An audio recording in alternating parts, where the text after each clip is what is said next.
Peace be with you. I'm Olu here with your Few Minute Ministry.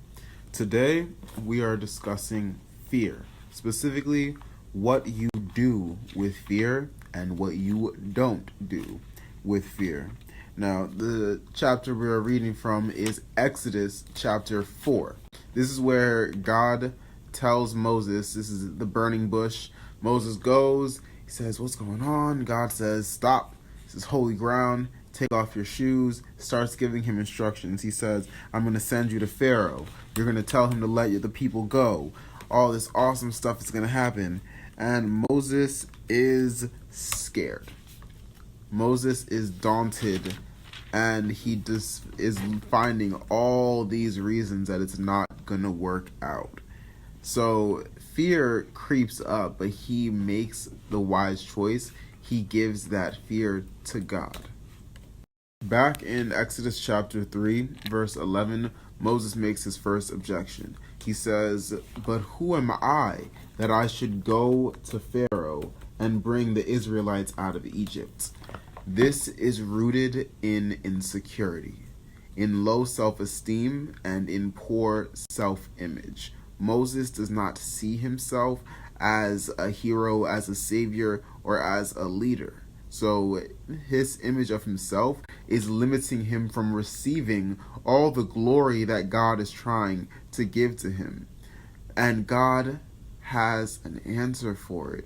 When he has this insecurity and he brings it to God, he says, "Look, I don't think that I am the person for this." God tells him, "I will be with you, and this will be the sign that it is I who have sent you." He doesn't just tell him, "I'll be with you," he starts to confirm it for him.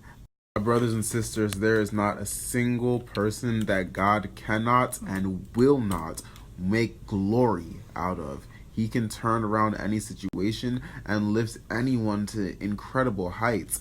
But there are a lot of us who hear the voice of our enemies, who hear the voices of people who have broken us down, who have planted seeds of doubt and insecurity.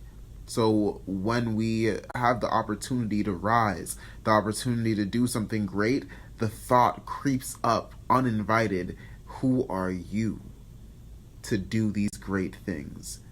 Who are you to be a game changer? Who are you to do all this good, to change lives, to change the world? Shouldn't someone better do it? Shouldn't someone smarter? Shouldn't someone more confident do it? And that is the trap, people. First thing that God says in response is, "I will be with you."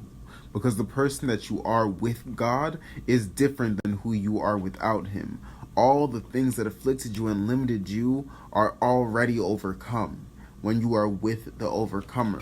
He doesn't just fight for you, he makes you strong enough and confident enough and able to tread on mountain heights, able to soar like an eagle. So no matter what your situation, don't doubt yourself. Stop thinking that that's too big. There's no point in dreaming if you're dreaming small. So trust in God. Whenever you have any opportunity or look at any great height, know that God is with you and that everything is surmountable. That is first of all. Next, in verse 13 of Exodus chapter 3, Moses said to God, "Suppose I go to the Israelites and say to them, 'The God of your fathers has sent me,' and they ask me, 'What is his name?' Then what shall I tell them?" This is rooted in insecurity about knowledge or intelligence, the fear of going out and looking like a fool, not knowing what you need to know to get through an obstacle, not knowing enough, not being smart enough, doubting your own mental capacity. But see, here's the thing. God's immediate response was to provide knowledge that no one in history had ever been given. He tells him in verse 14, God said to Moses, "I am who I am."